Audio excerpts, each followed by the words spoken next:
The teachings of Lord Krishna in the Gita are presented in the form of a conversation of an accomplished teacher, a realized sage, with his disciple Arjuna, a devoted spiritual seeker. Arjuna has requested Yogeshwar Krishna to support him, since he is his pupil who relies on him. Arjuna prays for such teachings which may help him to attain ultimate bliss. Similarly, what you will hear next is a traditional homage in Sanskrit made at the beginning to a revered accomplished teacher or sage, describing his attributes and requesting blessings and guidance, and offering up the merits of any accomplishments which may result therefrom. Om Shri Sadgurudev Bhagwan Ki Jai!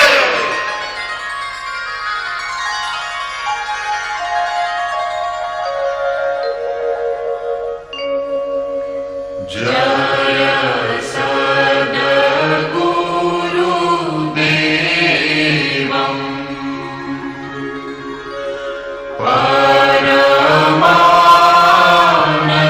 Paramanandam Amara Shariram Avikari Niragura Niramulam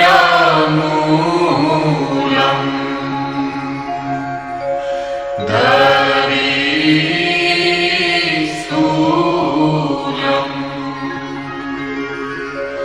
Kaganashulam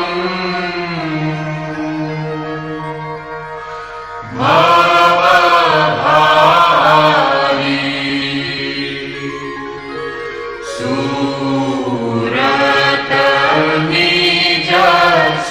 Suratanijasoham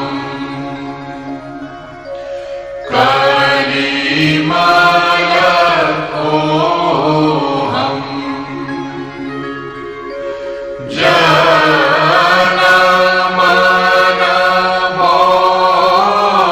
Janamanamohana Chabibhari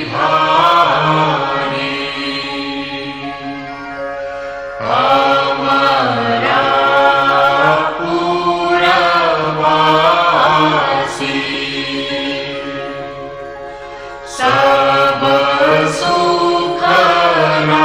Sabasukarashi Sada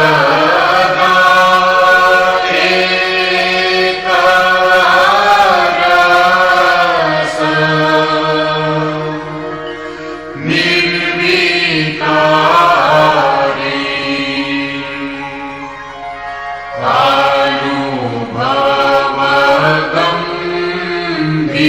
Anubhavagambhira Mati ke dhira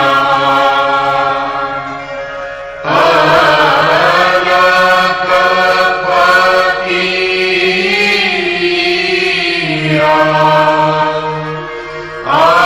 Avatari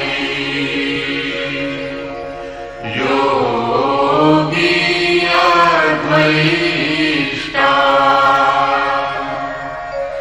Trikala Drashta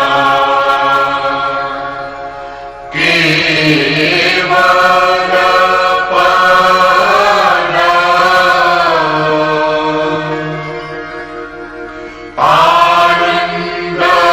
Anandakari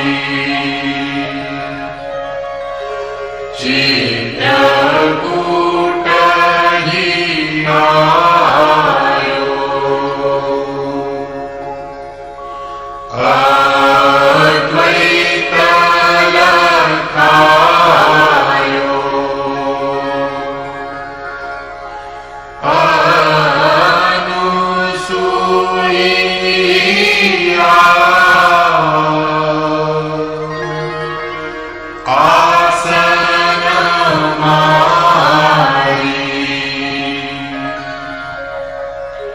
Shri Paramahansa Swami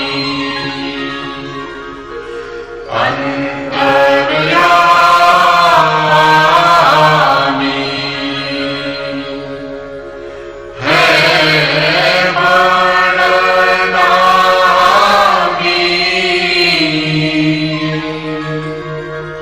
Sansari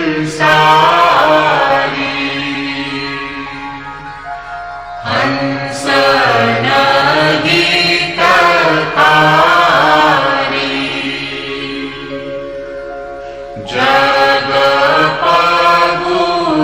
Jagapagudhari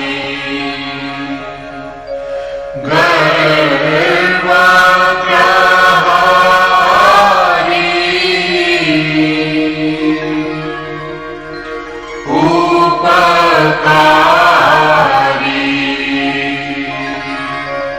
Satapantha Chalayo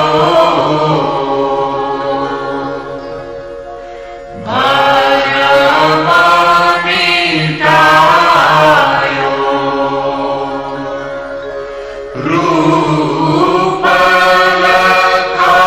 Rupalakayo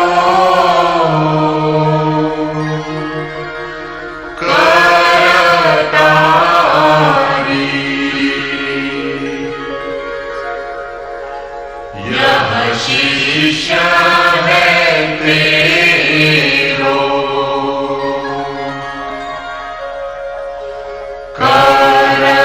Karatani horo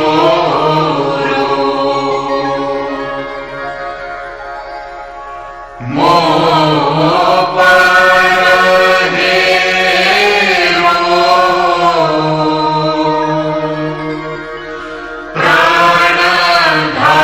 Pranadhari Jaya Sadagurudevam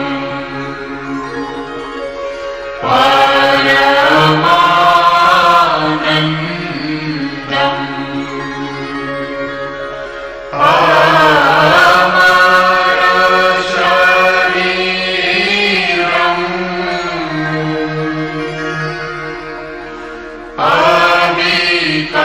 Abhikari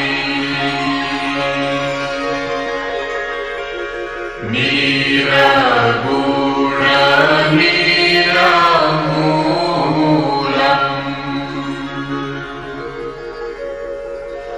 Dari Stulam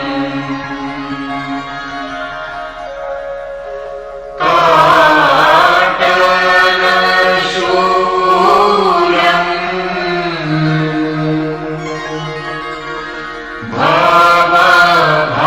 Bhavabhari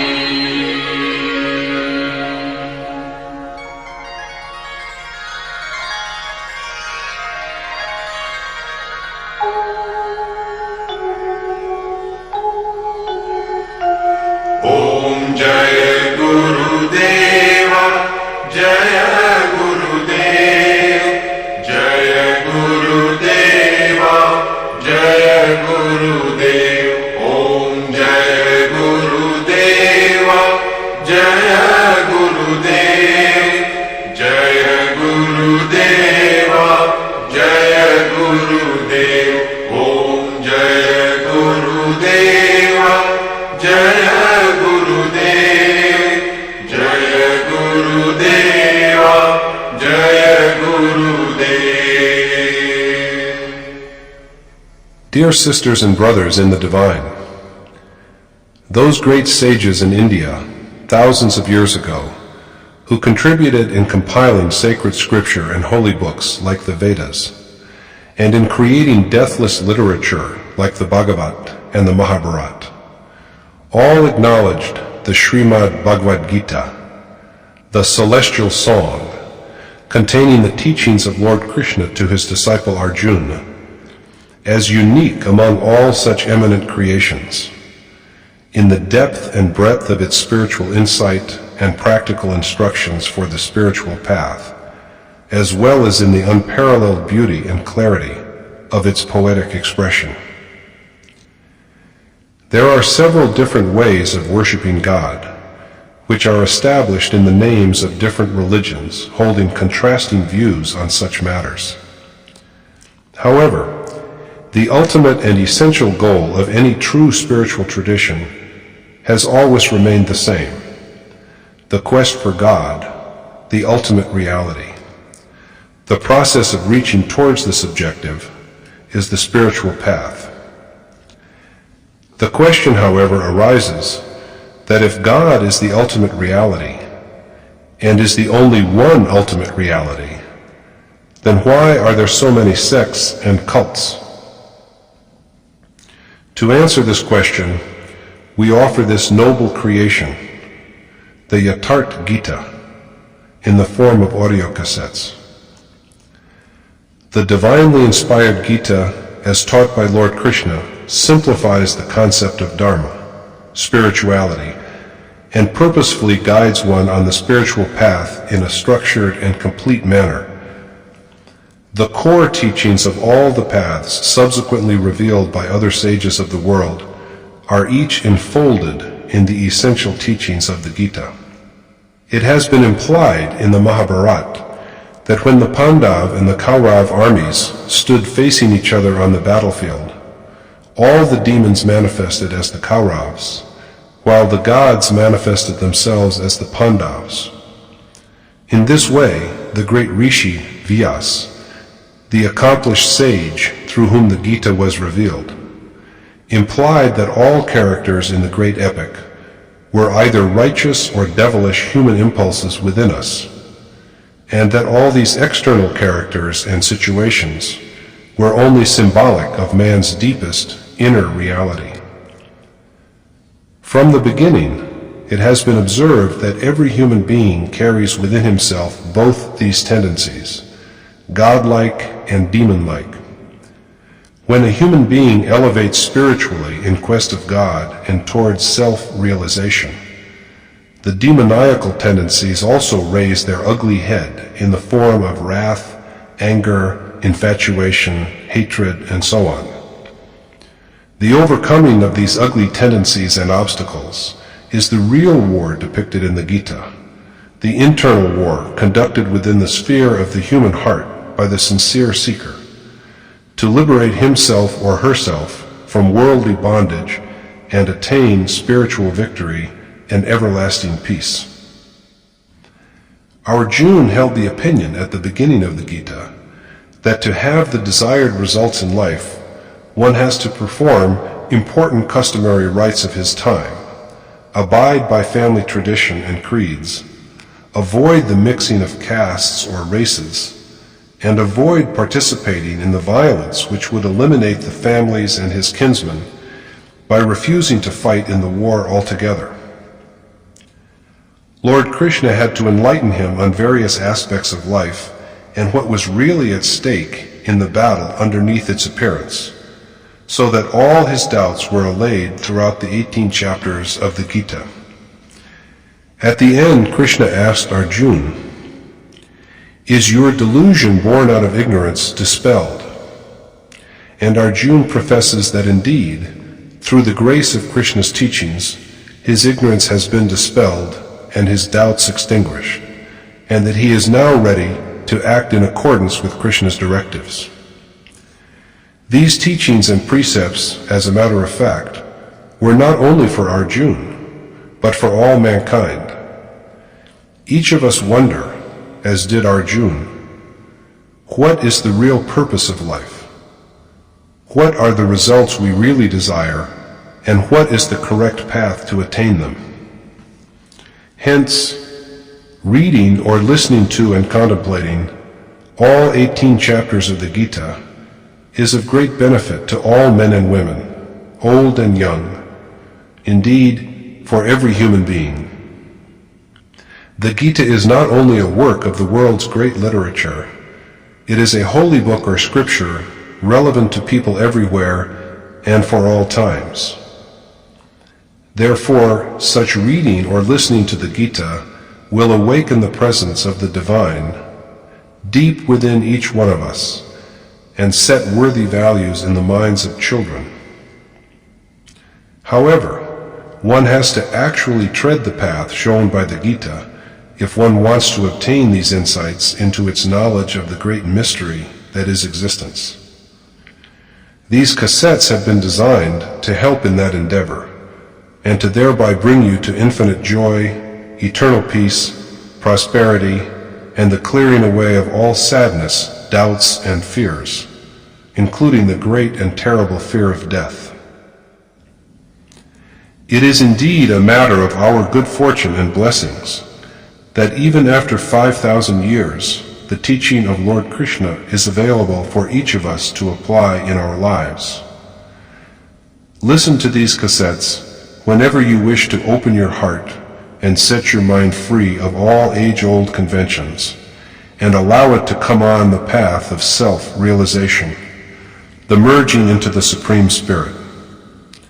In doing so, you are an integral part of that timeless tradition everywhere of seekers becoming accomplished sages, experienced by countless individuals in all cultures throughout history, now and in future generations yet to come.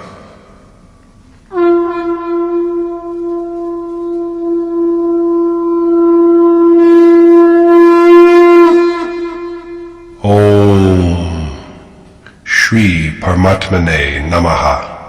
Yatart Gita. Shrimad Bhagavad Gita.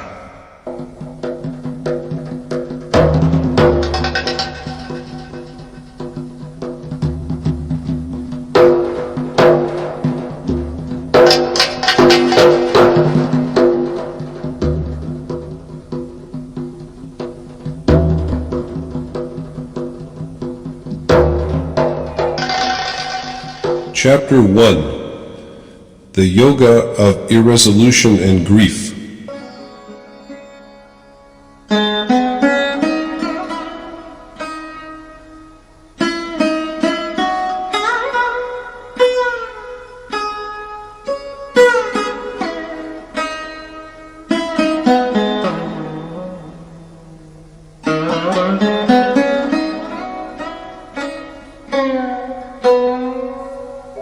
धर्मक्षेत्रे कुरुक्षेत्रे समवेता युयुत्सवः मामकाः पाण्डवाश्चैव किमकुर्वत Sanjaya.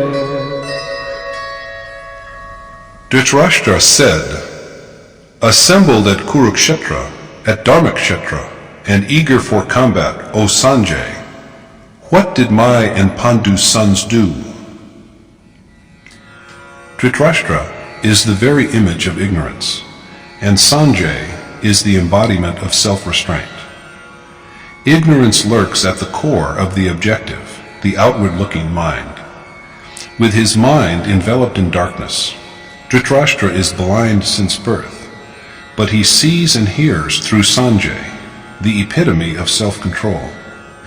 The aging king Dhritarashtra knows that God alone is real, but as long as his infatuation for his son Duryodhana, born from ignorance and usurper of the Pandav throne, endures, his inner eye will be focused on the forces of the Kaurav, who symbolize the ungodly forces of negative, sinful impulses, arrayed for battle against the Pandav forces, who symbolize the godly forces of righteous and virtuous impulses.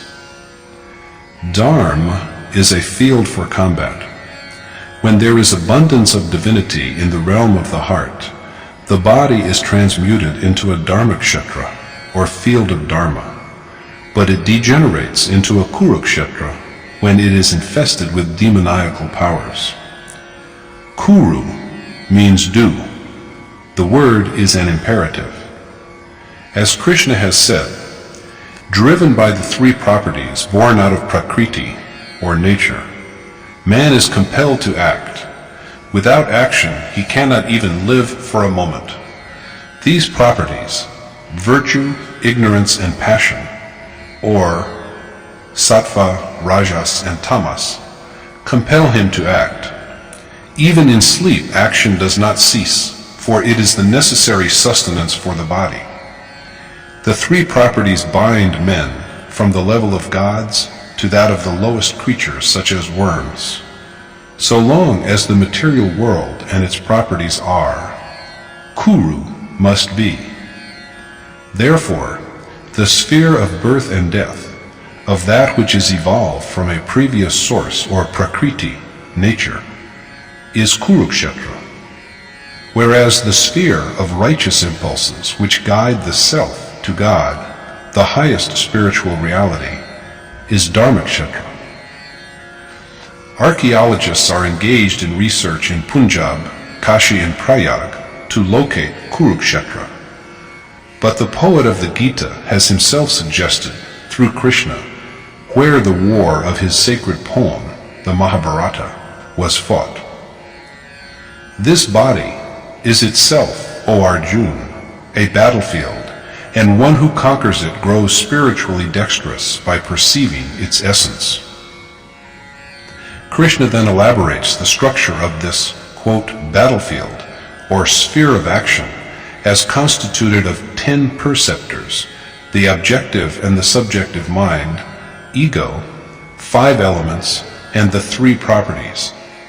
The body itself is a field, a ring, or an arena. The forces that clash on this field are twofold, the godly and the ungodly, the divine and the devilish, the offspring of Pandu and those of Dhritarashtra, the forces that are congenial to the essentially divine character of the self, and those which offend and demean it. The clue to the mystery of the conflict between the opposed impulses begins to be seen when one turns for enlightenment to an exalted or realized sage who has enriched himself with worship and meditation.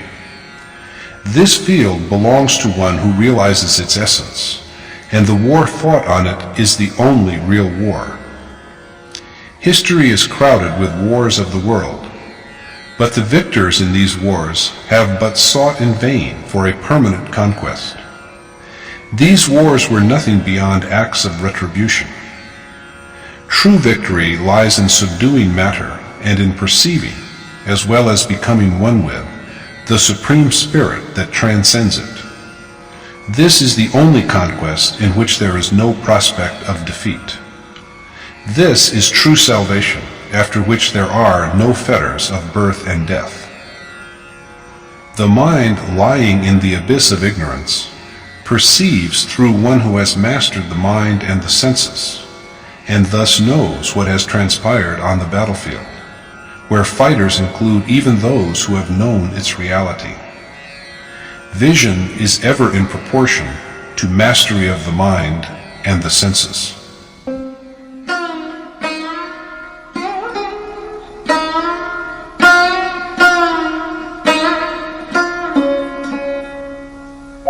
दृष्ट्वा तु पाण्डवानीकम् व्यूढम् दुर्योधनस्तदा आचार्यमुपसङ्गम्य राजा वचनमब्रवीत्.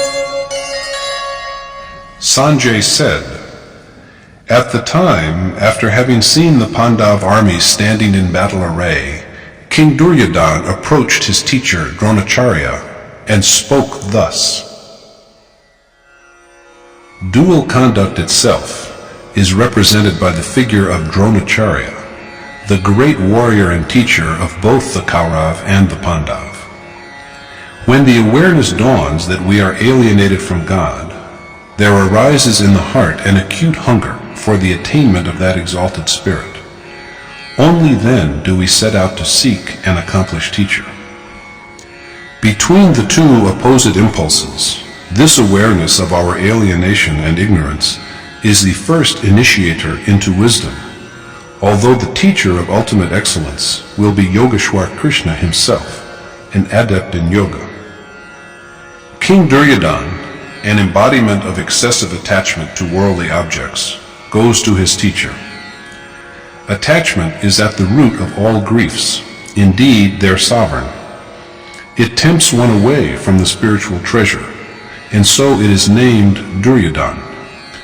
Only the soul property is the stable property, and it is attachment which generates impurity in it.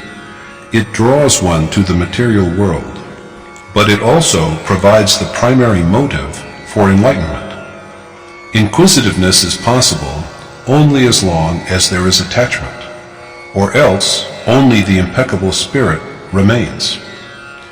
So, after having seen the Pandav army arrayed, that is, after having glimpsed the righteous impulses that are in tune with the self, Duryodhan, a victim of attachment, goes to his teacher Dronacharya and says,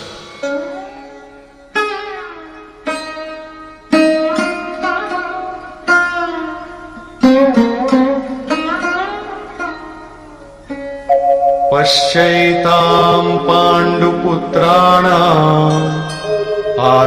आचार्यमहतीं च मो व्यूढां द्रुपदपुत्रेण तव शिष्येण धीमता. Behold, O Master, this massive army of Pandu's sons marshaled in battle formation by your wise pupil, the son of Drupad, Drishtadyum. Drishtadyum, the son of Drupad, is the steadfast mind that treasures faith in the universal, immutable reality. He is thus the master, the type of righteous impulses that lead to selfless activity in a spirit of egoless reverence to spiritual divinity. As is said, not means, but the determination of mind needs to be firm. Let us now review the Pandav army at length.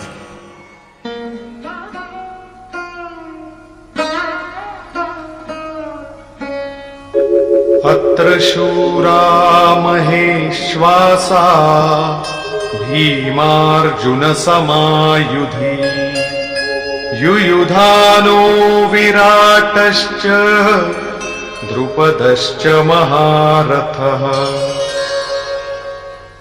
Here in the army are many valiant archers, Yuyudhan, Virat, and the great martial commander Drupad, who are a worthy match for the brave Arjun and Bhim. And this army of Pandu's sons, the Pandav, is composed of those who can guide souls to the Supreme Spirit, like Bhim, who is an embodiment of resolute sentiment, the image of tender devotion, Arjun, and many other valiant warriors, such as Satyaki, endowed with goodness, Virat, and the great warrior leader Drupad, symbolizing consistency and steadfastness on the path of spirituality. And धृष्टकेतुश्चेकितानः काशीराजश्च वीर्यवान् पुरुजित् कुन्तिभोजश्च शैब्यश्च नरपुङ्गवः.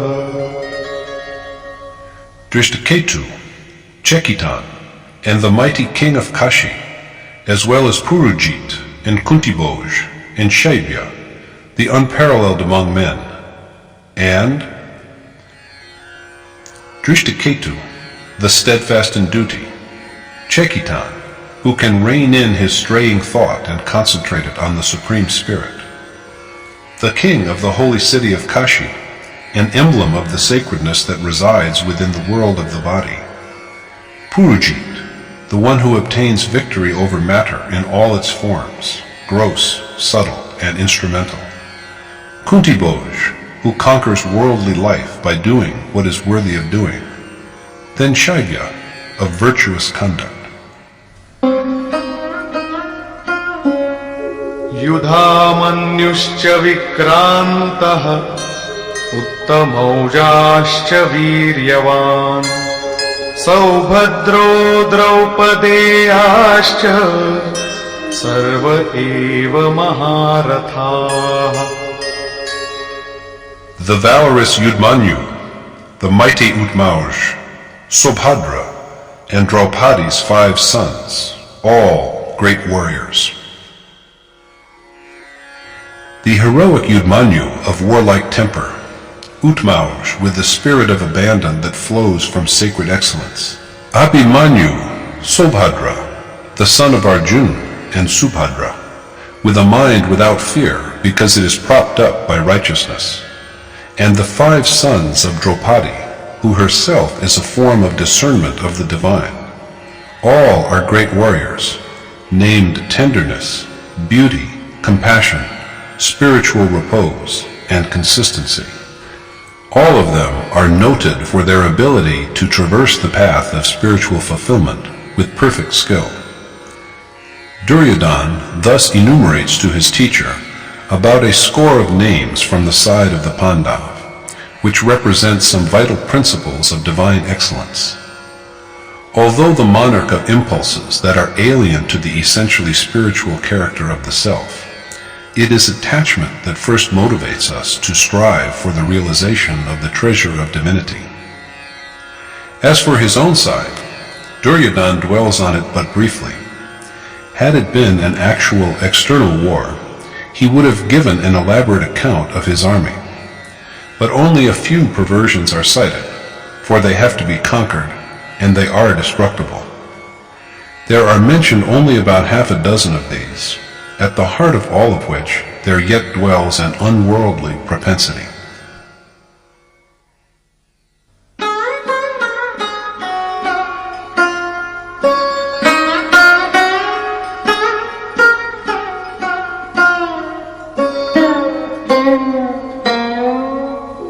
अस्माकं तु विशिष्टाये तान्निबोध द्विजोत्तम नायका मम सैन्यस्य संज्ञार्थं तान् ब्रवीमि ते.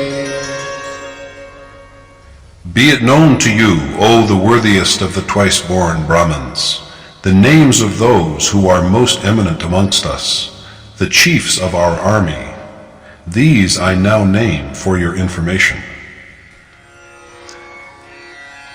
The quote, worthiest of the twice-born, close quote. That is how Duryodhana addresses his teacher Dronacharya before he introduces to him the chiefs of his army. The worthiest of the twice-born would hardly be an appropriate term of address for a commander-in-chief if the war were a physical external war. In fact, the Gita dwells upon the conflict between contradictory innate impulses, upon the dual conduct which is Dronacharya. The world of matter exists, and there is duality if we are even in the least isolated from God. However, the urge also for overcoming this duality of object-spirit is also derived first from the teacher Dronacharya. It is imperfect knowledge that induces the hunger for enlightenment. It is now time to have a look at the leaders of the impulses which are hostile to the essentially sacred character of the self.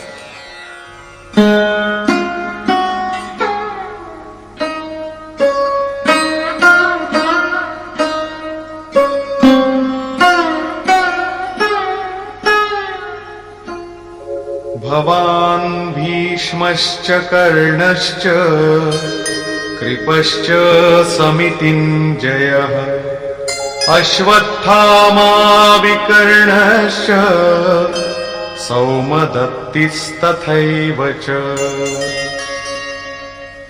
Your venerable self, Bhishma and Karn, and also Kripa, victor in wars, Ashwatthama and Vikarn, as well as Somduti, Purishrawa, son of Somdut.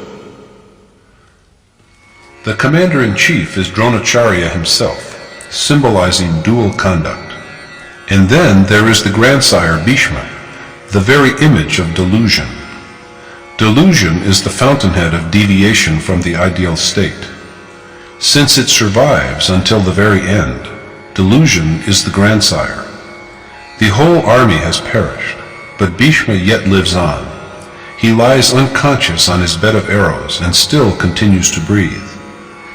Like Bhishma also are Karn, a betrayer of the sacred character of self, and the conquering warrior Kripacharya.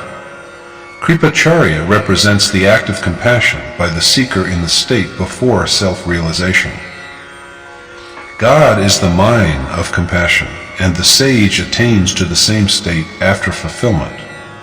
But during the period up to accomplishment, so long as the worshipper is removed from God, and God is removed from him, when the uncongenial impulses are still alive and strong, and he is besieged by delusion, if the seeker feels compassion at this stage, he is destroyed.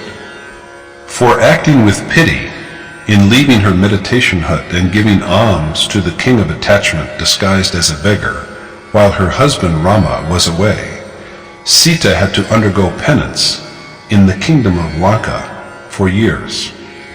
Vishvamitra fell from grace because he felt tenderness at this stage. Maharshi Patanjali, the preceptor of yoga aphorism, has expressed a similar view when he says, "Attainments made through perfect meditation are indeed attainments, but they are also just as formidable obstacles in the way of the endeavor of the individual soul for identification with the Supreme Spirit, as are sensual desire, anger, greed, and delusion." Goswami Tulsidas has said, "O Garud, manifold are the obstacles built up by Maya when we strive to unravel the knots of properties of nature, mere distortions of truth. Attainment of sanctity elevates, but the mind conjures up one temptation after another." The illusory Maya obstructs in many ways. It brings men accomplishments and untold wealth, and even turns them into holy beings. If a being of such accomplishment just passes by, even a dying man is revived. Notwithstanding the recovery of the patient, however, the seeker shall be destroyed if he regards the cure as his own achievement. Instead of one sickness, 1,000 maladies will swarm upon his mind. The process of reverent contemplation of the divine will be interrupted, and he will so stray from the right path that the world of matter overwhelms him. If the goal is distant and the seeker feels compassion, this one act alone is sufficient to result in the debacle of his whole army.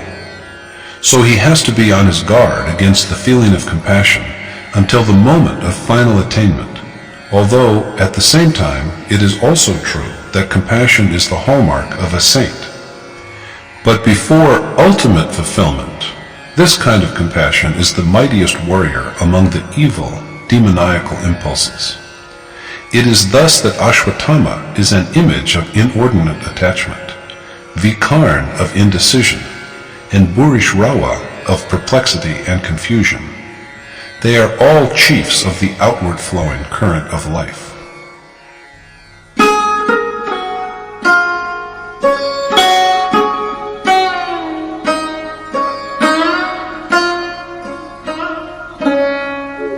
अन्ये च बहवः शूराः मदर्थे त्यक्तजीविताः नानाशस्त्रः प्रहरणाः सर्वे युद्धविशारदाः.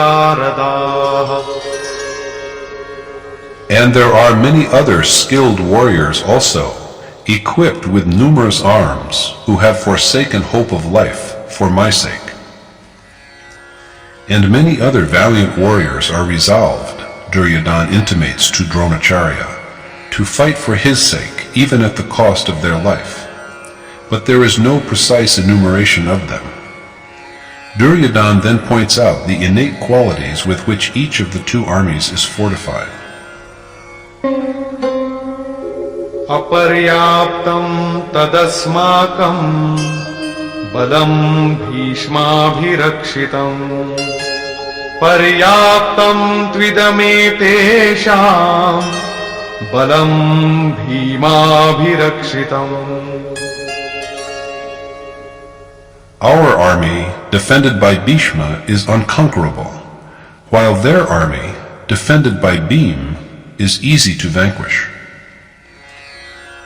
Duryodhana's army, quote, defended by Bhishma, is invincible, whereas the opposing army of the Pandav, defended by Bhim, is easy to conquer. The use of ambiguous puns in the Sanskrit text, such as paryaptam and aparyaptam, is itself a sign of Duryodhana's doubtful state of mind. So we have to look carefully at the power that Bhishma represents, on which all the Kaurav hopes rest, as well as the qualities symbolized by Bhim, which the Pandav, endowed with the treasure of divinity, rely upon. Duryodhana then gives his final estimate of the situation. अयनेषु च सर्वेषु यथा भागमवस्थिताः भीष्ममेवाभिरक्षन्तु भवन्तः सर्व एव हि. So, while keeping to your respective stations in the several divisions, all of you should doubtlessly protect Bhishma alone on all sides. Duryodhana here commands all his chiefs to keep to their posts and yet protect Bhishma on all sides. The Kaurav cannot be defeated if Bhishma, delusion, is safe and alive. So it is obligatory for all the Kaurav chiefs to defend Bhishma rather than to fight with the Pandav. This is intriguing. After all, what kind of, quote, defender is this Bhishma who cannot even defend himself? What complicates the matter even more is that the Kaurav are also wholly dependent upon him. So they have to devise all possible measures of defense for him. This is certainly no physical warrior. Bhishma is delusion itself. So long as delusion is alive, unrighteous impulses cannot be vanquished. The word invincible here means difficult to vanquish, rather than impossible to vanquish. As Goswami Tulsidas has said, the most difficult to conquer is the hostile world of matter, and the one who subdues it is indeed heroic. If delusion ceases, ignorance also ceases to exist, and the residues of negative feelings, such as excessive attachment, hasten to a quick demise. Bhishma is blessed with death by wish. So the death of desire and death of delusion are one and the same. This idea has been so lucidly expressed by Sant Kabir as follows. Since desire is the maker of birth and illusion, and it is desire that creates the material world, he who abandons desire is the one who cannot be conquered. That which is free from delusion is eternal and unmanifest. Desire is illusion and the progenitor of the world. In Kabir's view, as he puts it, the self which achieves freedom from desire is united with the fathomless, eternal, boundless reality. One who is free from desire dwells within the self and never falls from grace, for he has his being in the Supreme Spirit. At the beginning, there are numerous desires, but eventually there remains only a longing for the realization of God. The fulfillment, too, of this wish also marks the end of desire. Had there been something higher, greater, or more precious than God, one would surely have craved for it. But when there is nothing beyond or above him, what else can be desired? When all things that can be had are achieved, the very roots of desire are destroyed and delusion perishes utterly. This is Bhishma's death by wish. Thus, defended by Bhishma, Duryodhana's army is invincible in every respect. Ignorance is present as long as there is delusion. When delusion is dead, ignorance also dies. The Pandav army, on the contrary, defended as it is by Bhim, is easy to conquer. Bhim is the very image of sentiment. God dwells in feeling. Krishna has described it as devotion. It lays hold on even God. The sentiment of devotion is a pious impulse of flawless perfection. It is a protector of righteousness. On the one hand, so resourceful that it brings about realization of the Supreme Spirit. On the other hand, it is also so delicate and fragile that this day's fidelity and adherence often turn into nothingness and even outright privation on the next day. Today we admire a sage for his virtue, but the very next day we grumble and cavil because we have seen him relishing delicacies. Devotion is shaken by suspicion of even the slightest flaw in the loved one. The impulse of righteousness is undermined, and the ties with the object of affectionate devotion are broken.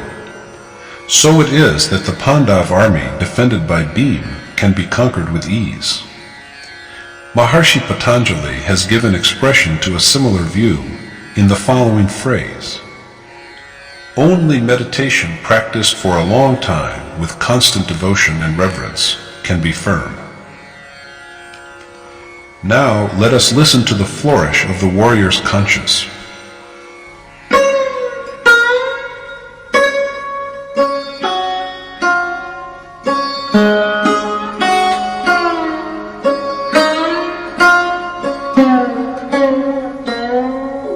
तस्य संजनयन् हर्षं कुरु वृद्धः पितामहः सिंहनादं विनद्योच्चैः शङ्खं दध्मौ प्रतापवान्. To Duryodhana's delight then, his mighty grandsire and the eldest of the Kaurav, Bhishma, blew his conch to blare forth a lion-like roar. Conches are blown after the Kaurav have taken stock of their strength. The trumpeting of conches is a declaration of the intention of each of the chiefs of what he can offer after conquest. The mighty grandsire Bhishma, the eldest of the Kaurav, blows his conch to produce a lion-like roar which gladdens Duryodhana's heart. The lion represents the terrible tooth and claw aspect of nature. Our hair stands on end and our hearts beat violently when we hear the roar of a lion in a still, solitary forest, even though we are miles away from the beast. Fear is a property of nature, not of God. Bhishma is the very image of delusion.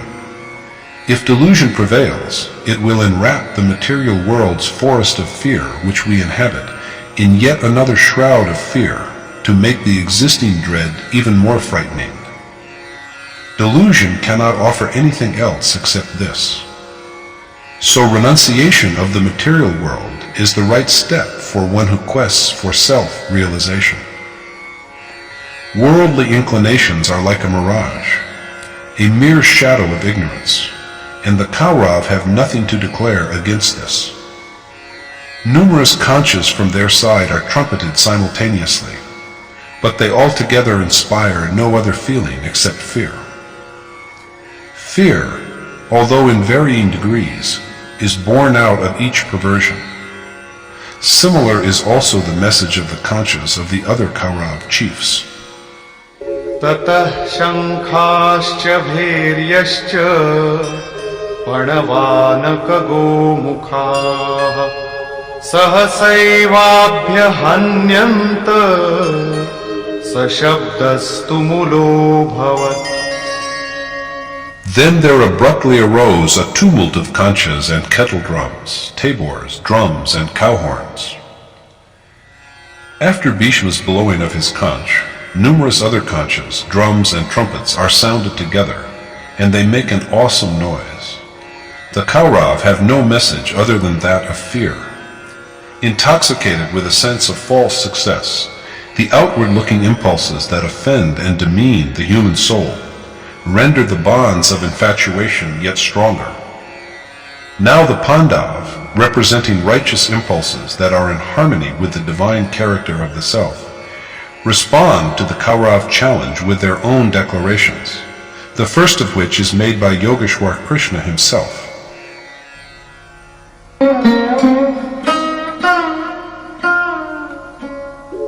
ततः श्वेतैर्हयैर्युक्ते महती स्यन्दने स्थितौ माधवः पाण्डवश्चैव दिव्यौ शङ्खौ प्रदध्मतु. Then too, Madhav, Krishna, and Pandu's son, Arjuna, seated in the magnificent chariot to which white steeds were yoked, blew their celestial conches.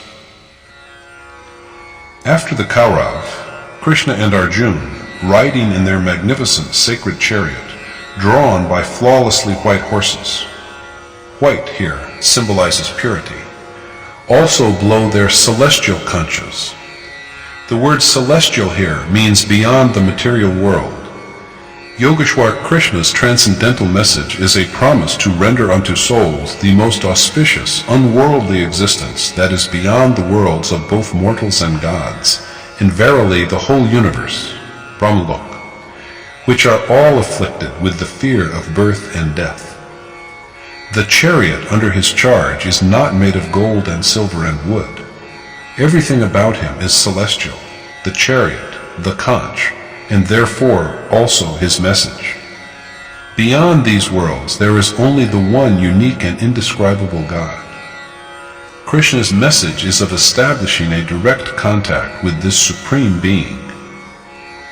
But how will he effect this state?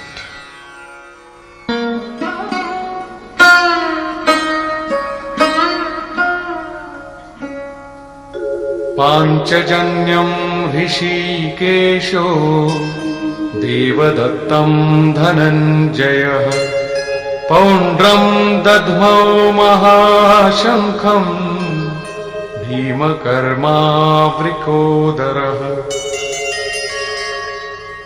While Rishikesh, Krishna, blew his conch, Panchjanya, and Dhananjay, Arjuna, the conch named Devdut, the Vrikodar, Bhim, of awesome deeds, blew the great conch, Poundra.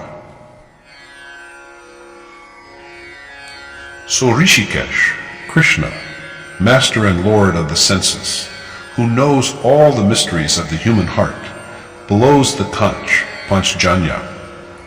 This is a declaration of his intent to restrain the 5 organs of perception, which correspond to word, touch, form, taste, and smell, and to transmute their inclinations into devotion.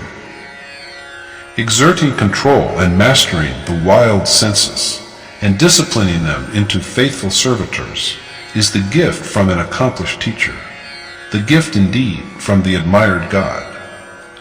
Krishna is a yogi, an accomplished teacher.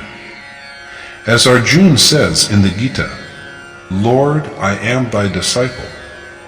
It is only a noble teacher who can make us relinquish all objects of sensual pleasure, and to see and listen to and touch nothing except the desired God.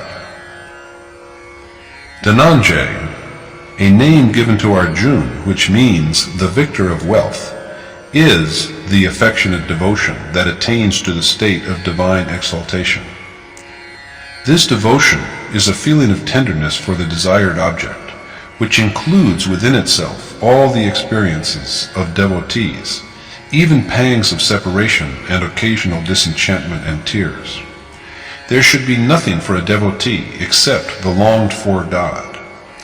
If the devotion to him is perfect, it embraces the virtues that provide access to the Supreme Spirit. Dhananjay is another name of this faculty. One kind of wealth is the external riches which are needed for physical sustenance, but that has nothing to do with the self. The really lasting wealth of man, which he can truly call his own, is realization of his self, the God within. In the Upanishad Brihadaranyaka, Yajnavalkya teaches the same to his wife Maitreya when she asks him, My Lord, if this whole earth belonged to me with all its riches, should I through its possession attain immortality? The sage replies, No, your life would be like that of the wealthy. None can possibly hope to be immortal through wealth. Bhim, the warrior of awesome deeds and one of Arjuna's 4 brothers, blows his great conch, Ponder, which denotes sentiment. The heart is the spring as well as the habitat of feeling. This is why being is called vrikodar, the large-hearted. You are attached to a child, but that attachment belongs essentially to your heart. It only manifests itself in the child. Sentiment is fathomless and mighty, and this sentiment is Bhim's great conch that is now blown. The affection that he represents is embodied in sentiment. That is why Bhim blows the conch named Pandra. However, although sentiment is mighty, it can be so only through the medium of love. Goswami Tulsidas admits that he has known the omnipresence of God only through its manifestation in love.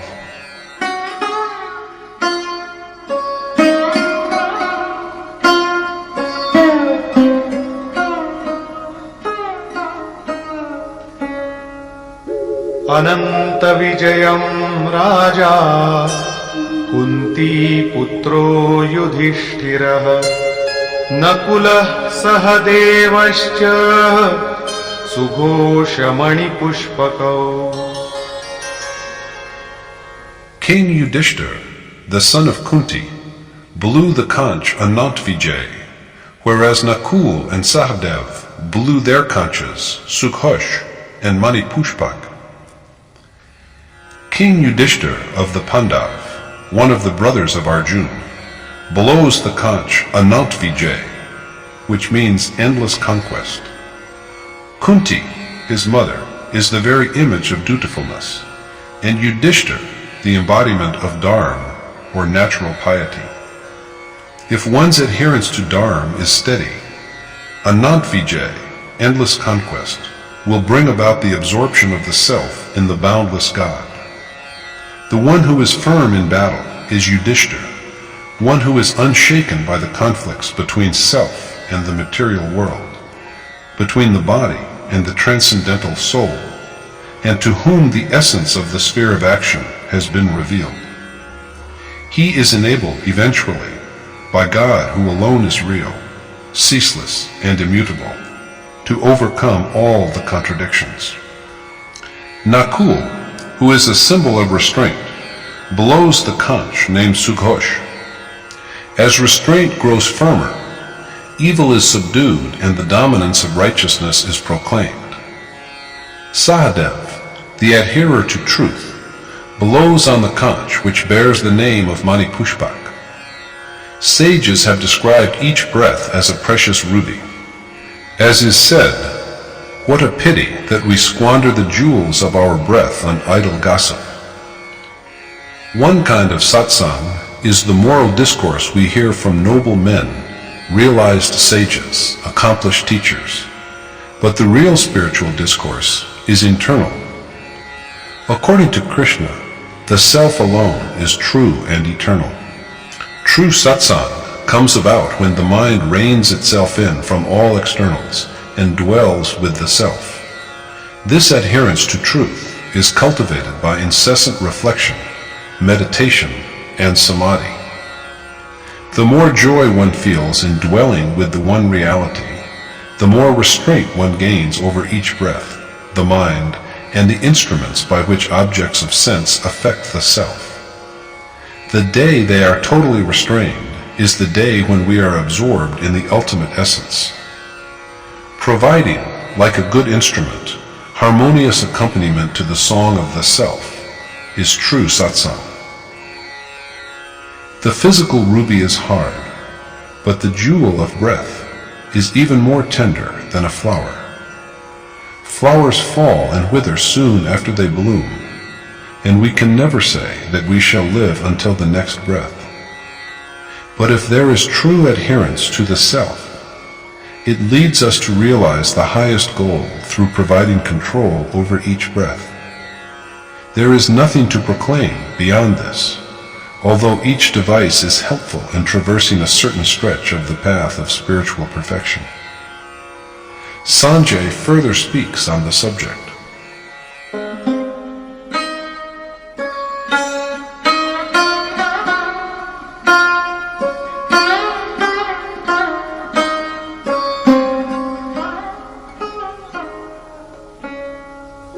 काश्यश्च परमेश्वासः Shikhandi च महारथः धृष्टद्युम्नो विराटश्च सात्यकिश्चापराजितः द्रुपदो द्रौपदेयाश्च सर्वशः पृथिवीपते सौभद्रश्च महाबाहुः शङ्खान् दद्मुः पृथक् पृथक्. The king of Kashi, a great bowman, Shikhandi, who dwells in the Supreme Spirit, the unvanquished Drishtadyumna, Virat and Satyaki, Drupad and the sons of Draupadi, and Subhadra's son of powerful arms, Abhimanyu, all blew, O Lord of the earth, their own conchas. The sacred city of Kashi is an emblem of the sacredness that resides in the physical body. When a man withdraws his mind and sense organs from all physical things and concentrates on the self within his body, he is privileged to merge with and dwell within God. The body which is capable of such a union is Kashi. The Supreme Spirit dwells in and pervades every single body. So Parmashwasa here means dwelling in the Supreme Spirit rather than a mighty warrior. Shikhandi represents the rejection of Shika Sutra, sacred signs traditionally worn by Hindus. There are people who believe they have achieved renunciation just because they have got their heads shaved clean, cast away their sacred threads, and stopped lighting fire. But they are mistaken, for as a matter of fact, Shika symbolizes a goal which has to be attained, and Sutra, the merits of action in a previous existence, sanskar. The chain of sanskar is intact so long as God has yet to be realized. How can there be true renunciation till the moment of that fulfillment? Till then, we are only wayfarers. Delusion subsides only when the desired God is attained and the merits of previous deeds are reduced to nothing. So it is Shikhandi who proves to be the undoing of Bhishma, the image of delusion and self-deception. Shikhandi represents the unique quality that is essential for the man who chooses the path of reflection, a truly mighty fighter on his side. Drishtadyumna, one of the great warriors on the Pandav side, represents the steadfast mind that treasures faith in the universal, immutable divinity, and the warrior Virat, capable of perceiving the omnipresence of the great God. These two are the main constituents of sacred excellence. Satyaki is truthfulness. There can never be a fall from piety as long as there is truthfulness or the desire to ponder over truth. It always protects us from being routed in the war between spirit and matter. Drupad, representing the ideal of consistency and steadfastness in the performance of duty. The 5 sons of meditation like Draupadi, symbols of compassion, tenderness, beauty, and spiritual repose, who are all great warriors providing assistance to the quest for the desired goal. And the long-armed Abhimanyu, all below their separate conchas. The word arm, as used here, is a symbol of the sphere of action. When the mind is freed from fear, its reach is immensely enlarged. So Sanjay once again addresses the blind king Dhritarashtra and acquaints him with how the chiefs of the Pandav army have made their proclamations with their conchas. Each one of them is a prerequisite of the skill of traversing a certain length of the way to spiritual liberation. Their observance is necessary, and that is why they are enumerated in detail. However, there is, after these preliminary stages, that stretch of the path which is beyond the perceiving mind and intellect. This is the length along which one is enabled to travel only by the blessedness of the great God's awakening within the self. He stands up from the self as vision and is self-evident.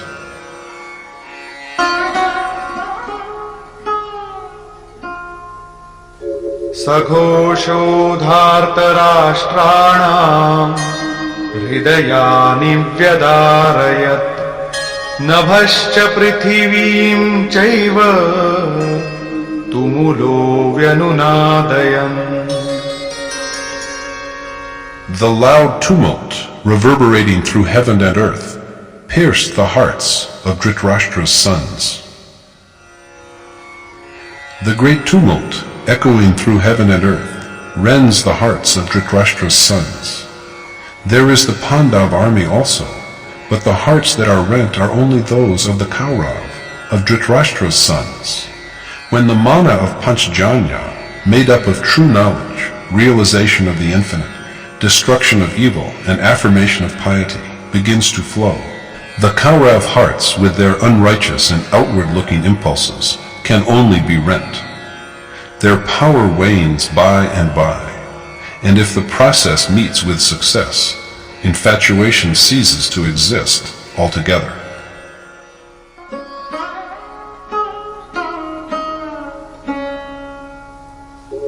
अथ व्यवस्थितान् दृष्ट्वा धार्तराष्ट्रान् कपिध्वजः प्रवृत्ते शस्त्रसम्पाते धनुरुद्यम्य पाण्डवः.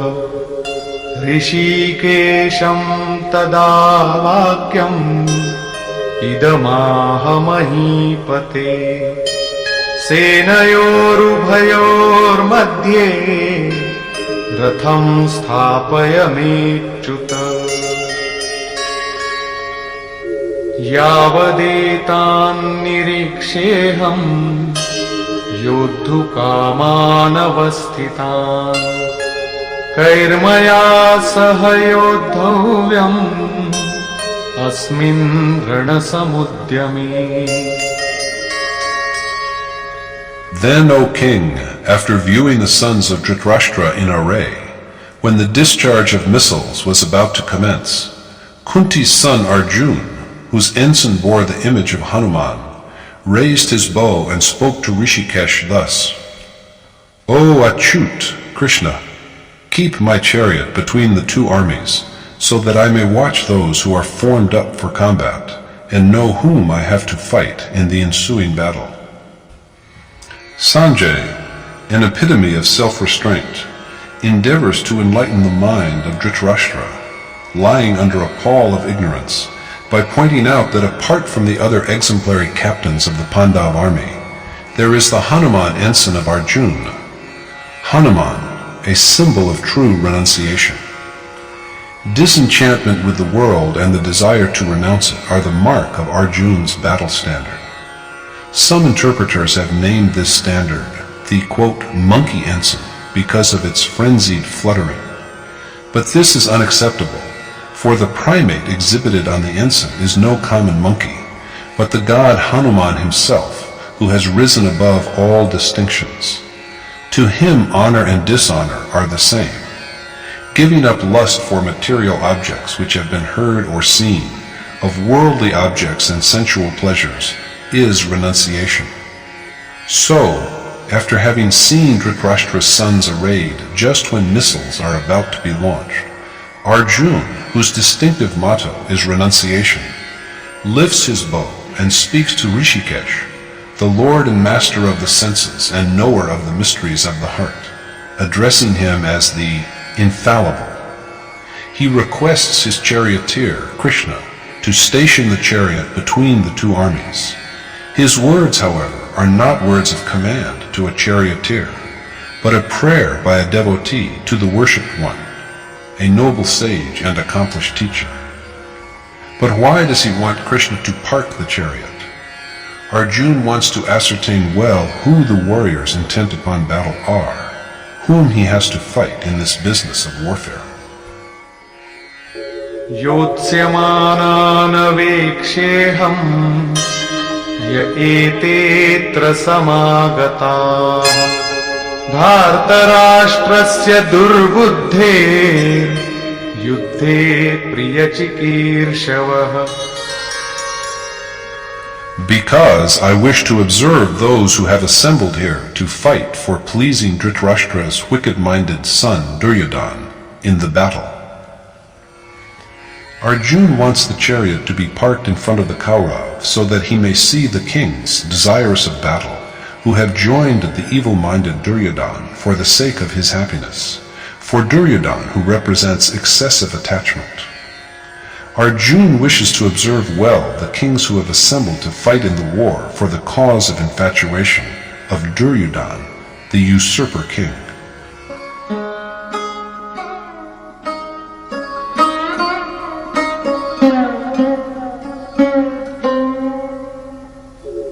एवमुक्तो ऋषिकेशो गुडाकेशेन भारत सेनयोरुभयोर्मध्ये स्थापयित्वा रथोत्तमम् भीष्मद्रोणप्रमुखतः सर्वेषां च महीक्षिताम् उवाच Partha पश्यैताम् समवेतान् कुरुनिति. Thus addressed by Gudakesh, O descendant of Bharat, Dhritarashtra, Rishikesh parked the unique chariot between the two armies in front of Bhishma, Drona, and all the other kings, and said, Behold, O son of Pritha, Arjuna, the assembled Kuru. Sanjay thus informs Dhritarashtra how on being requested by Arjuna, who has mastered sleep, Krishna, who knows all that is to know of the mind and heart, parks the chariot of unexcelled beauty in the midst of all the kings who have staked out claims on the earth, which is the body in macrocosm, and asks Parth Arjuna to behold the assembled Kaura. The quote, excellent chariot in question is made of neither gold nor silver nor of any material substance. Excellence is defined in this world in terms of its agreeableness or disagreeableness to the mortal body. But such a view is misleading, for that alone is excellence which is always one with the real, the self, and which has no unrighteousness or impurity about it.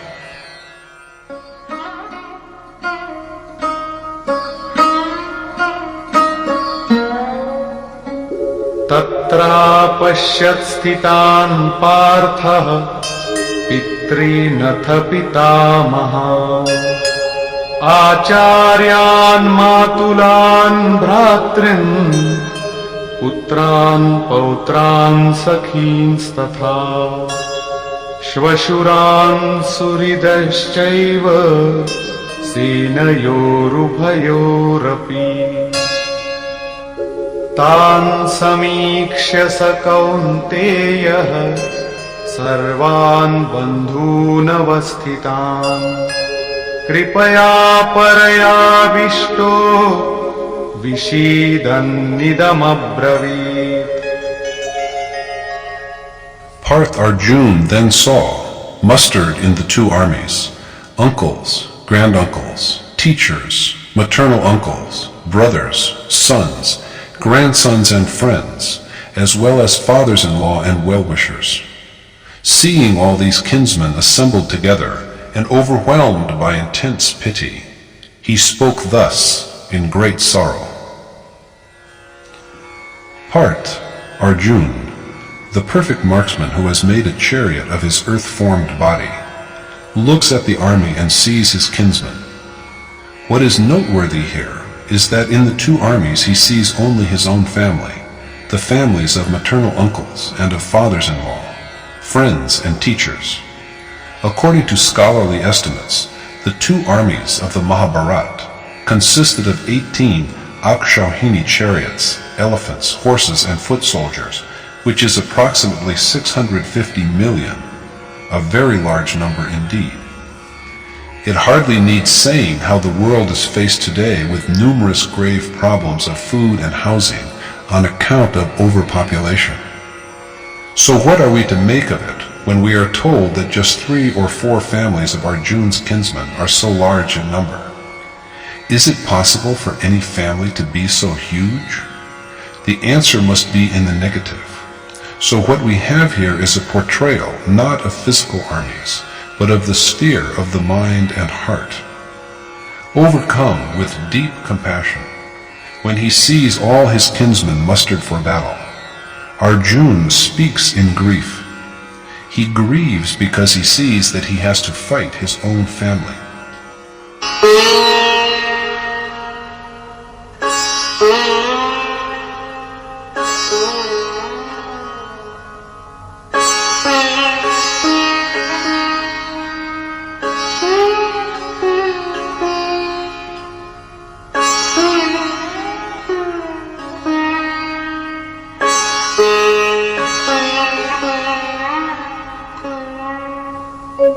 दृष्ट्वेमं स्वजनं कृष्ण युयुत्सुं समुपस्थितम् सीदन्ति मम गात्राणि मुखं च परिशुष्यति वेपथुश्च शरीरे मे रोमहर्षश्च जायते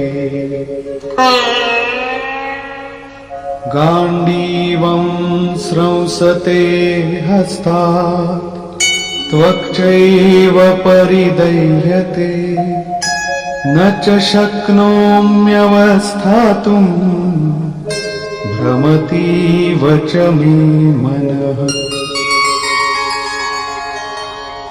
Arjuna said, "Seeing these kith and kin mustered with the purpose of waging war, O Krishna, my limbs grow weak, my mouth is dry, my body trembles, my hair stands on end.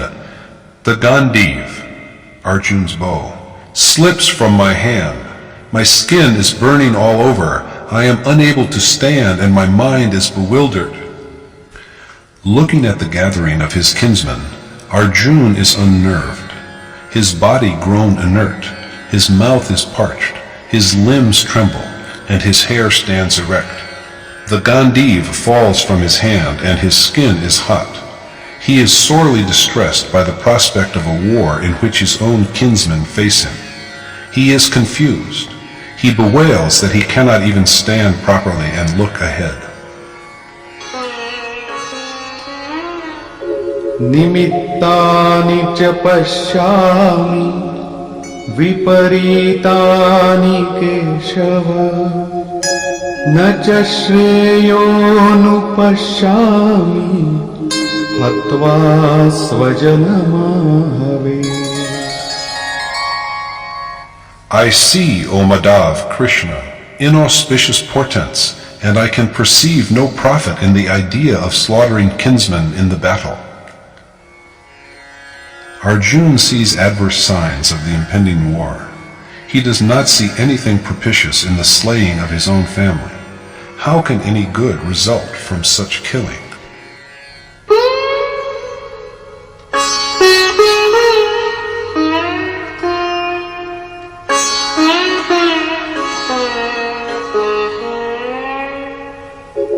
न काङ्क्षे विजयं कृष्ण न च राज्यं सुखानि च किन्नो राज्येन गोविन्द किं भोगैर्जीवितेन वा.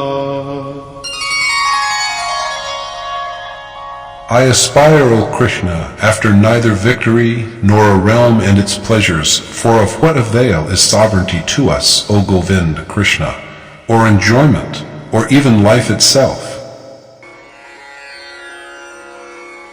Arjuna's whole family is on the brink of war, so he does not wish for either victory or the kingdom that this victory may bring him, or even the pleasures of that kingdom.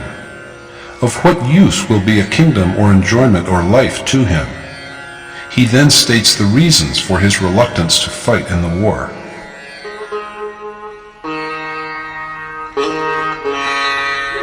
येषामर्थे काङ्क्षितं नो राज्यं भोगाः सुखानि च तैमेव स्थिता युद्धे प्राणान् त्यक्त्वा धनानि च. They for whose sake we crave for a kingdom, pleasures and enjoyments, are formed up here, putting at stake both their life and wealth. The family, for whose sake Arjuna has desired the happiness of a kingdom and other pleasures, is now mustered on the battlefield despairing of its life. If he had desired a kingdom, it was for them. If he had hungered for the pleasures of wealth and indulgence, it was because he wanted to enjoy it along with his kith and kin.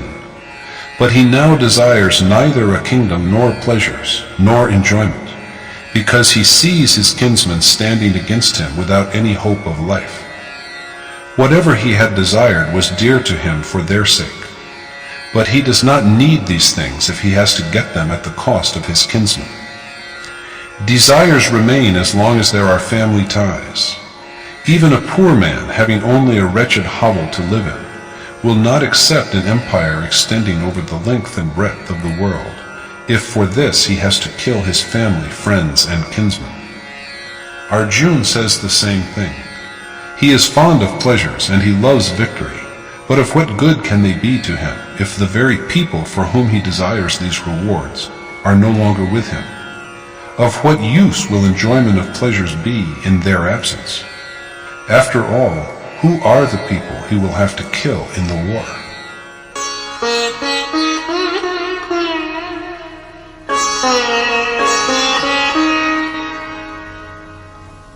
आचार्याः पितरः पुत्राः तथैव च पितामहाः मातुलाः श्वशुराः पौत्राः शालाः सम्बन्धिनस्तथा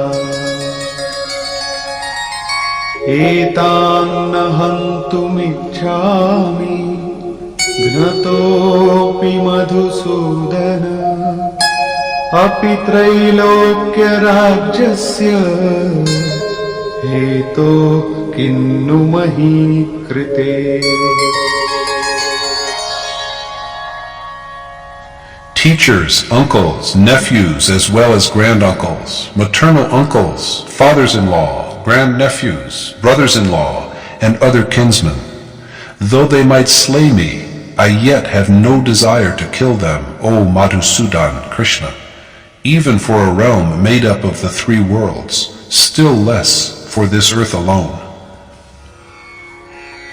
The people to be slain are Arjuna's own flesh and blood. As he tells Krishna sorrowfully, he does not wish to harm his kinsmen, although in doing so he might lose his own life at their hands, even for ruling over all the three worlds. In an army formed of 650 million men, Arjuna can see only his own family. Who really are these innumerable kinsmen? Arjuna verily is an image of tender devotion. His dilemma is the one that faces every devotee when he sets out on the path of worshipful adoration, or bhajan. It is everyone's desire that he should attain the highest reality by reverence and worship. But he is filled with despair when, under an experienced and accomplished teacher's tutelage, he comes to understand the fundamental nature of the conflict between the material body and the divine self, and realizes against whom he has to wage his war. He wishes that his father's family, his wife's family, his maternal uncle's family, people who love him, friends and teachers, should all live with him in happiness, and that, while providing for all of them, he should also attain to God. So he is confused when confronted with the fact that in order to forge ahead in his task of worship, he has to abandon his family. Because of his attachment, the prospect of severing the bonds of kinship confuses and unnerves him. My noble teacher, the revered Paramahansa Paramanandaji, used to say, "To be a sadhu is the same as to die." Even if the universe has beings whom he regards as living, there is no one whom the sadhu can regard as belonging to his own family. As long as there is such a one, the feeling of attachment remains. As for this weakness, the one who is striving to realize his self, is a winner only when he rejects and destroys his attachment, as well as all the other associated feelings. What is this world but an extension of the ties of attachment? What is there in it for us in the absence of these bonds? The world as we know it is only an extension of the mind. Yogeshwar Krishna has portrayed the same extension of the mind as the world. The man who has withstood and subdued its power has conquered the whole universe. Krishna tells Arjuna in the 19th verse of chapter 5, "The whole cosmos is overcome, even in this world, by those whose minds repose in equality." Such a state of calm, of mental equipoise and equanimity, is made possible by the complete annihilation of ego. This frees the mind from its self-centered subservience to the material world. After ego has ceased to exist, only the self remains in a pure state. So this is the way to attainment of salvation and final beatitude, Brahmavasta, which transcends the transitory life of nature. It is thus that those who have realized this state are not subject to the limitations of the material world. It is not that only Arjuna is confused. Affectionate attachment resides in every heart, and everyone with such a feeling is in a state of confusion. Kith and kin are always in the foreground of a person's consciousness. At the beginning, a person believes that his sacred adoration will be helpful in his endeavor to make his kinsmen happy. A person looks forward to enjoying his acquisitions along with them. But what shall the person do with the happiness if his own people are no longer with him? So it is with Arjuna. His vision has so far been limited to the pleasures that can be had from a kingdom and heaven. He has till now envisioned the ultimate happiness in terms of heaven and a realm composed of the three worlds. If there is any reality beyond this, Arjuna yet has no inkling of it.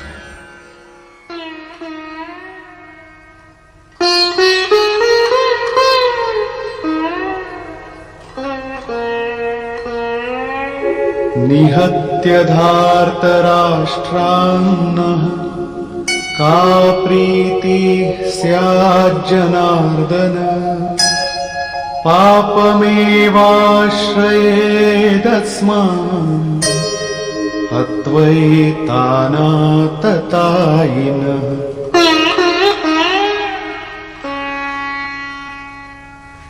What happiness can we have, O Janardhan Krishna, from slaying these sons of Dhritarashtra? Only sin will fall to our lot if we kill even these wicked men.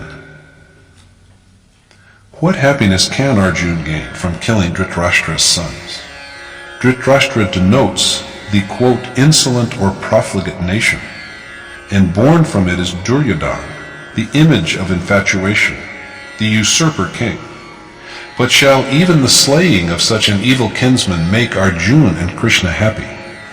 The Kaurav are unrighteous, but the Pandav will be only guilty of sin if they kill them. We call men evildoers if they adopt impious ways for their livelihood.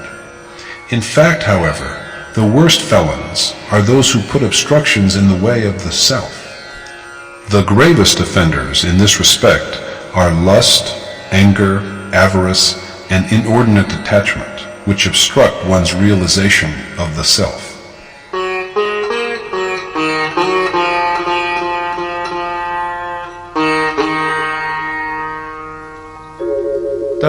तस्मान्नार्हा वयं हन्तुं धार्तराष्ट्रान् स्वबान्धवान् स्वजनं हि कथं हत्वा सुखिनः स्याम Madhav.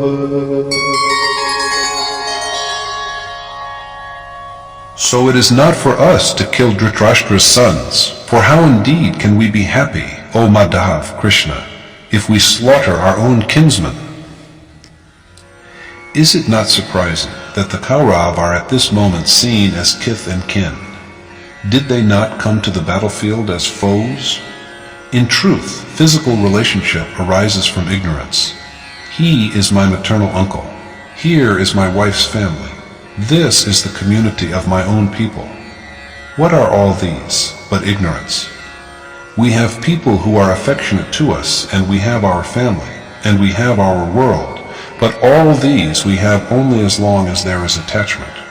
All such ties are demolished when there is no attachment. That is why even sworn enemies now appear to Arjuna as kinsmen. He asks Krishna how they can be happy by killing their kinsmen. Without ignorance and attachment, the idea of family cannot exist. Paradoxically, however, it is this ignorance that also provides the initial urge for knowledge.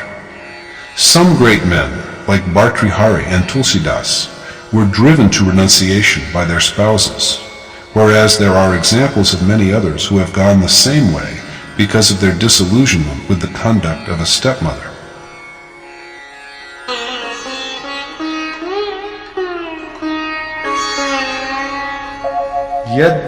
यद्यप्येतेन पश्यन्ति लोभोपहत चेतसः कुलक्षयकृतं दोषम् मित्रद्रोहे च पातकम्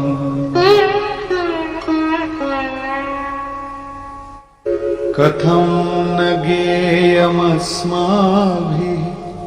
पापादस्मान्निवर्तितुम् कुलक्षयकृतं दोषम् प्रपश्यद्भिर्जनार्दन.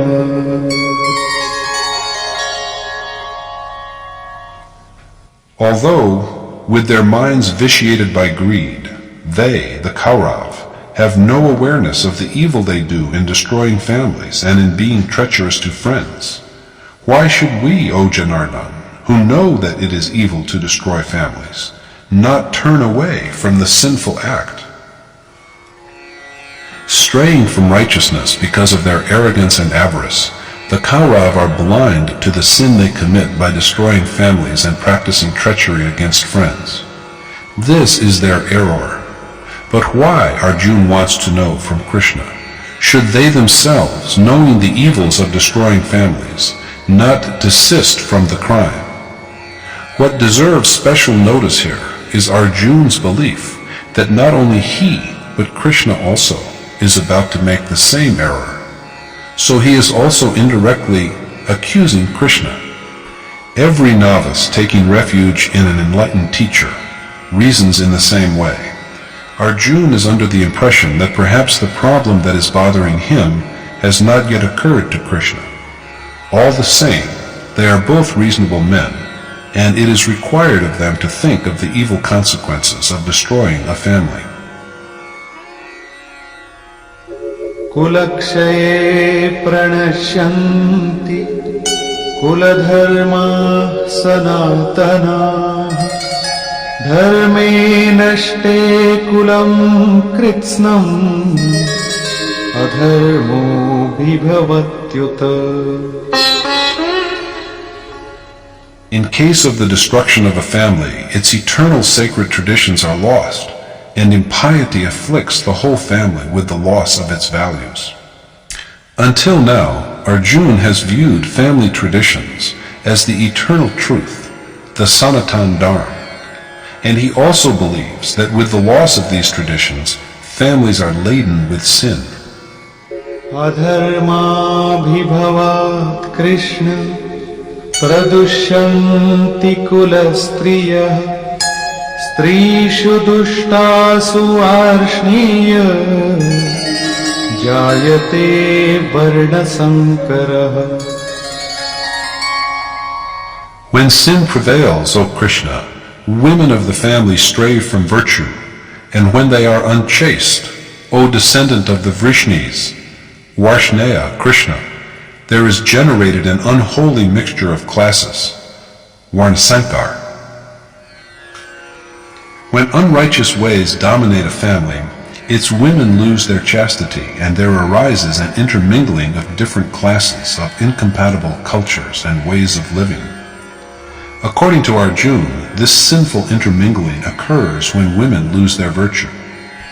But Krishna contradicts this by saying, I am fully contented in the self, and there is nothing more precious which is beyond my reach.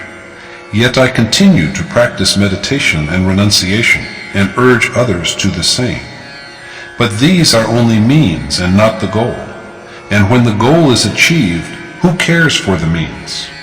So if the achiever such as I neglects the means, his followers of an inferior merit will emulate him, and they too will give up the required means. Confused and misled from the path of self-realization, they then perish. Lacking in true achievement, they only swagger emptily as if they were perfect. This imitation creates a chaos. There remains no distinction between the deserving and the undeserving. This confusion is Varnasankar, and the teacher himself is held responsible for this disorder. That is why an ideal teacher always teaches by his own conduct. For a while, however, he chooses to remain silent, and Arjuna goes on with his elaboration of the evils of Varnasankar.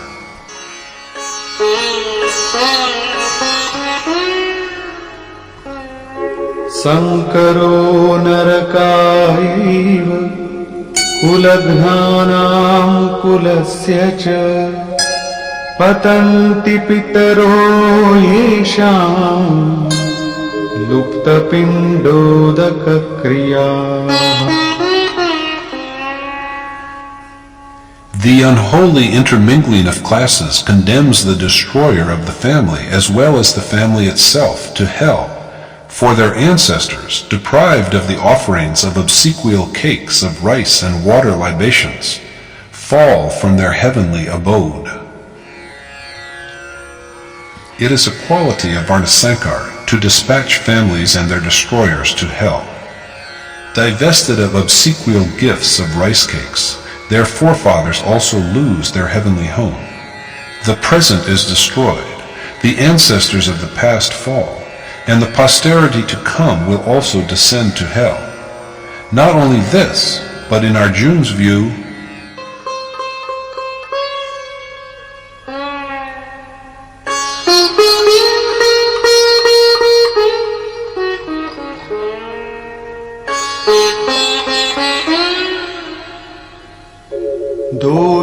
दोषैरेतैः कुलघ्नानां वर्णसङ्करकारकैः उत्साद्यन्ते जातिधर्माः कुलधर्माश्च शाश्वताः.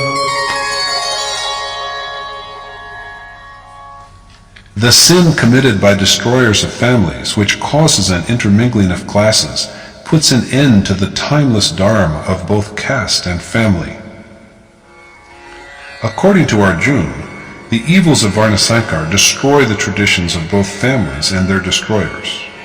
He holds the view that family traditions are changeless and eternal. But Krishna refutes this later by asserting that self alone is the changeless and eternal Sanatan Dharma, that immutable, eternal, divine principle that animates all things and beings, and which enables them to realize themselves. Before a man has realized the essence of this eternal Sanatan Dharma, he gives credence to some tradition or the other. Such is Arjuna's belief at the moment, but in Krishna's view, it is a mere delusion.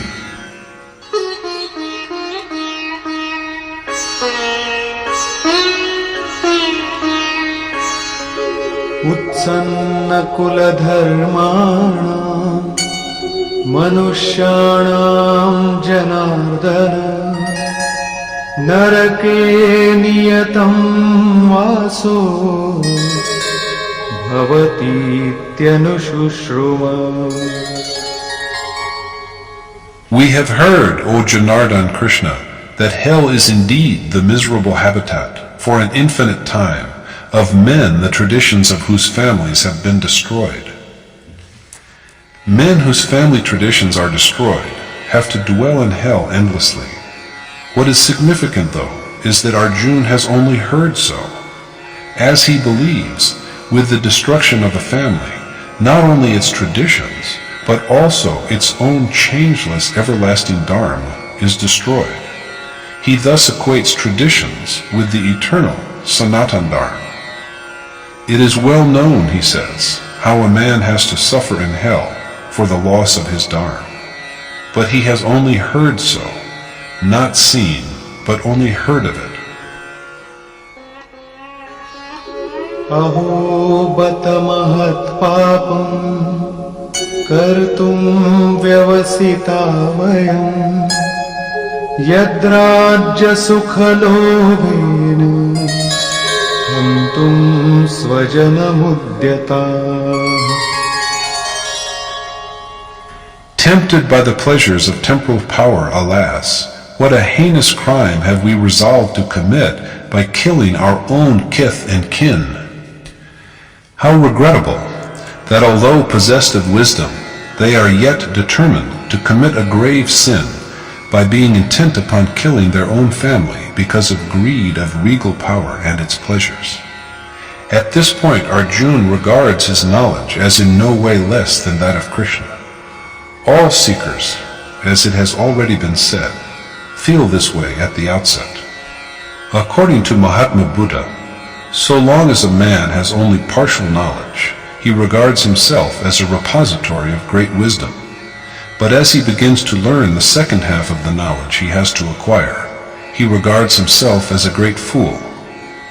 Arjuna considers himself a wise man in the same way. He takes the liberty of persuading Krishna that it is simply not possible that their sinful act can have any propitious outcome, and also that their resolve to destroy their family is motivated by sheer greed of sovereignty and its pleasures. They are really committing a terrible error. Convinced that the error is not only his, he has a dig at Krishna when he remarks that the error is also Krishna's. And at last he delivers his final view of the matter to Krishna.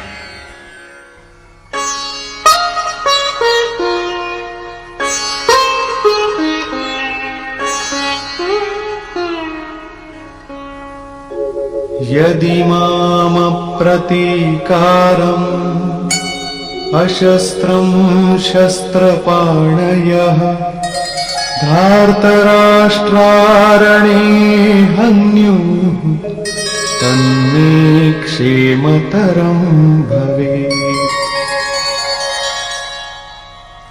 I shall indeed prefer the prospect of being slain by the armed sons of Dhritarashtra, while I myself remain unarmed and unresisting.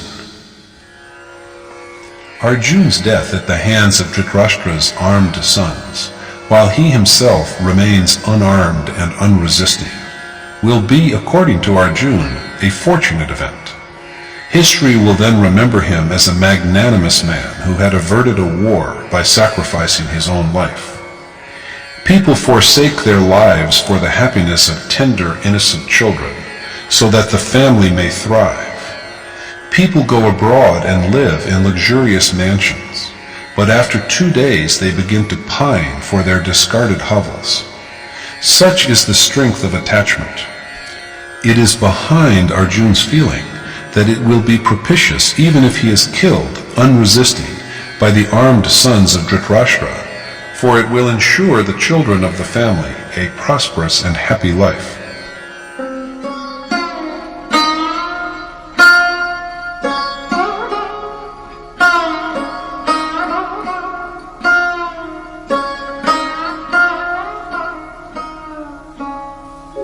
Evamuktvārjuna saṅkhye rathopastha upavishat visrijya sasharam chapam shoka samvignamanasah. Sanjay said, speaking thus and smitten by grief, in the midst of the battlefield, Arjuna put aside his bow and arrows and sat down in the chariot.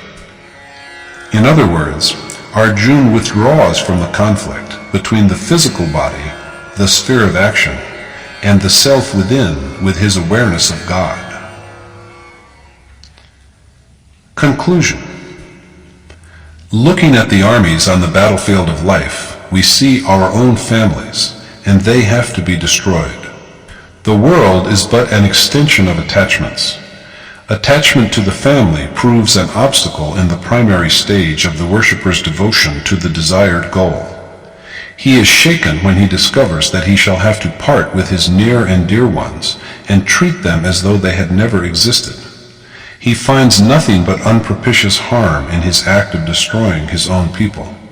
Like Arjuna, he looks for an escape into prevailing traditions.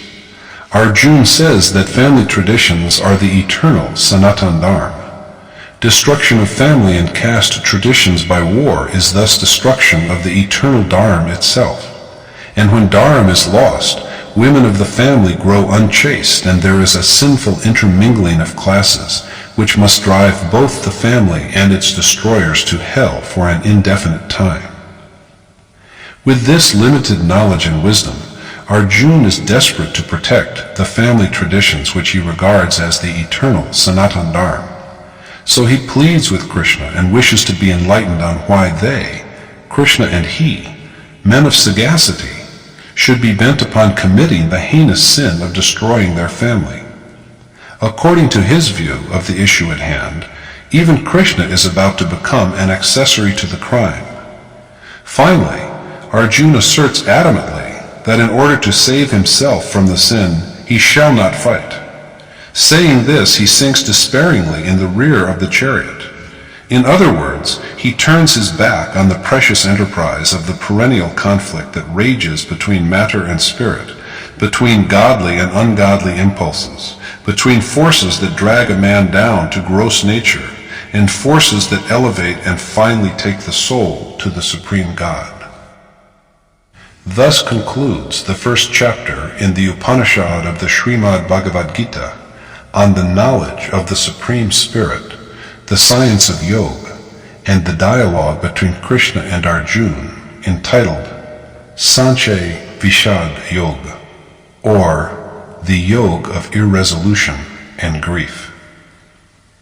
Thus concludes Swami Adgadanand's exposition of the first chapter of the Shrimad Bhagavad Gita in Yatharth Gita. Hari Om Tat Sat.